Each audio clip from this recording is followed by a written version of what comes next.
હાલ બારડોલીની અંદર ક્ષત્રિય અસ્મિતાની લડતની અંદર દક્ષિણ ગુજરાતનું પહેલું મહાસંમેલન યોજાઈ રહ્યું છે, ત્યારે સંકલન સમિતિના મહિલા સદસ્ય એવા તૃપ્તિબાબેન આપણી સાથે ઉપસ્થિત છે. એમની પાસે જાણવાનો પ્રયાસ કરીશું કે હાલ દક્ષિણ ગુજરાતની અંદર જે પ્રમાણેનું વાતાવરણ સર્જાઈ રહ્યું છે અને હાલ જે પ્રમાણે રાહુલ ગાંધી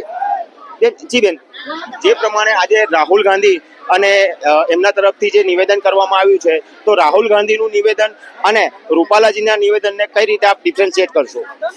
જો પહેલા તો હું વાત કરું કે એક સમય એવો હતો કે લોકશાહી માટે આપણે રોટી કપડાના મકાન આની પર આપણે મત માંગતા, કોઈ પણ નેતા એમના કાર્યો પર મત માંગતા.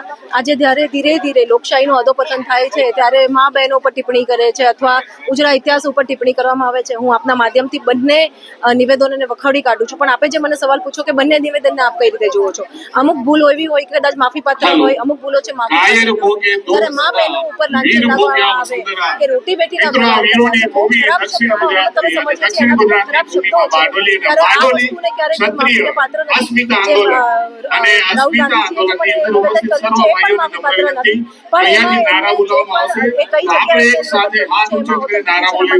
સત્તાવાર માહિતી આપી તો અમારી જે આપણે બેઠક થઈ અને કઈ રીતે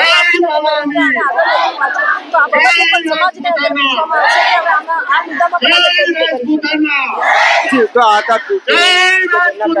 આ રૂપાલા દ્વારા કરવામાં આવેલું જે નિવેદન હતું તે પૂર્ણ અસ્મિતા ઉપરનો પ્રહાર હતો. સાથે સાથે રાહુલ ગાંધી દ્વારા સમગ્ર ગુજરાત બાદ હવે પૂર્ણ દેશની અંદર ક્ષત્રિય અસ્મિતાને લઈને ક્ષત્રિયોનું આંદોલન વેગ પકડી ચૂક્યું છે, ત્યારે દક્ષિણ ગુજરાતના બારડોલી કેદારેશ્વર ધામ ખાતે હાલ ક્ષત્રિયોનું મહાસંમેલન યોજાઈ રહ્યું છે.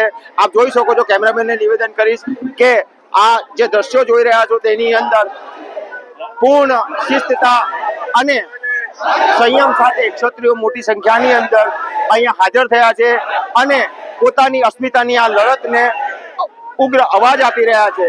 ઉલ્લેખનીય છે કે ઇતિહાસના પાનાઓની અંદર દર્જ થઈ શકે તેવી આ ઘટનાક્રમ છે કે જેની અંદર ક્ષત્રિયો દ્વારા અહિંસક આંદોલન જે કહી શકાય તેની અંદર પૂર્ણ શૌર્યની સાથે સંયમ અને શિસ્તતાના દાખલાઓ આપવામાં આવે છે. આ સમગ્ર આંદોલન બાબતે અને બારડોલી ખાતે જે મહાસંમેલન યોજાઈ રહ્યું છે એ બાબતે વાત કરવા માટે આપણી પાસે ક્ષત્રિય આગેવાન એવા અમિત ઉપસ્થિત છે, એમની સાથે વાત કરીશું.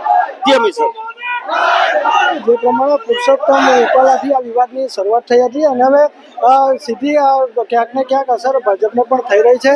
આંદોલનના પાર્ટ 2ની સંકલન સમિતિ દ્વારા કાયદેસર જાહેરાત કરી દેવામાં આવી હતી, જેના ભાગરૂપે રાજ્યના વિવિધ ઝોનની અંદર ક્ષત્રિય સમાજ દ્વારા અસ્મિતા સંમેલનો કરવામાં આવી રહ્યા હતા, જેના ભાગરૂપે આજે દક્ષિણ ઝોનનું ક્ષત્રિય સંમેલનોએ બારડોલી ખાતે અહીંયા આયોજન કર્યું છે. ભરૂચથી લઈને વાપી સુધી હજારોની સંખ્યામાં લોકો અહીંયા સંમેલનની અંદર ઉપસ્થિત છે અને એક જ નિર્ધાર છે કે હવે યુદ્ધ એ જ કલ્યાણ.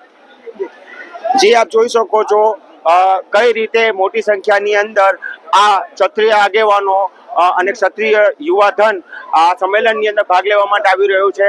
ઉલ્લેખ કહી શકાય કે દક્ષિણ ગુજરાતની અંદર આ થનાર પહેલું મહાસંમેલન એ ક્ષત્રિયની અસ્મિતાની લડતની અંદર એક મહત્વપૂર્ણ ભાગ ભજવશે.